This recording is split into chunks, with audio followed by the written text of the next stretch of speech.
दोस्तों रेलवे का ये बहुत ही फेवरेट सवाल है और इस सवाल को भी लोग गलत करके चले जाते हैं।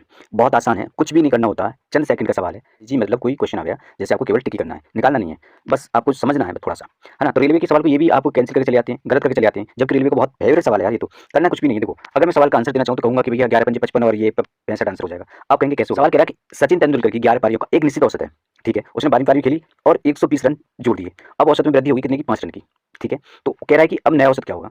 तो जो जितने की वृद्धि होती है और जो पुराना जो होता है हमारा, यानी कि जो खेल रहा है, कौन सी पारी खेली उसने 12वीं, पहली पारी कितनी थी 11वीं, तो 11 को उठाएँगे, 11 के साथ मल्टीप्लाई करेंगे जो जो वृद्धि हुई है उसकी, उसके बाद ये हो जाएगा 55, 55 हो गया। अब कह रहा है कि वृद्धि कितने की हुई है, कितने रन बनाए थे उसने, 120 रन बनाए थे, 120 में से 55 माइनस कर दीजिए, 55 जब माइनस हो जाएंगे तो आपका आंसर आ जाएगा, सॉरी आपका आंसर आ जाएगा 65, ये आपका आंसर आ जाएगा।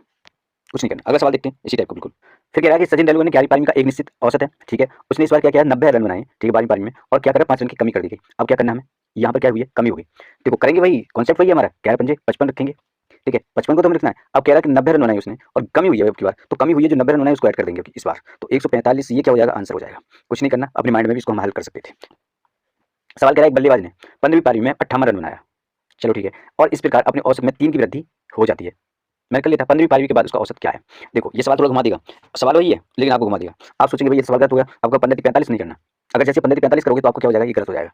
वृद्धि है, माइनस कर दोगे आप, फिर भी गलत हो जाएगा।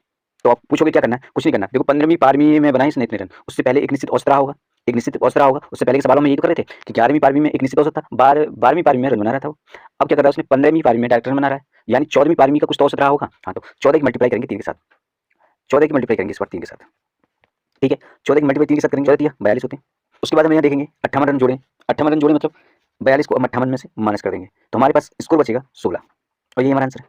भाई कर लीजिए, आज 58 में से 42 घटाएंगे आप तो 6 और 1 16। बात क्लियर हो रही है? अगर बात क्लियर हो रही है तो फिर आप इसको लाइक कर दीजिए।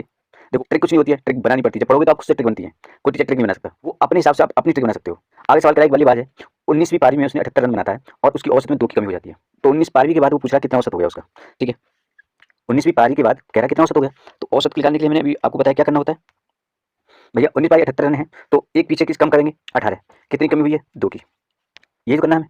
36 रन तो ये हो जाएंगे हमारे, ठीक है? अब कह रहा है कमी हुई है, ठीक है? तो कमी हुई है तो क्या करते हैं, ऐड करते हैं, तो किसको ऐड कर देंगे, 78 को। हाँ या ना? बात क्लियर हो रही है?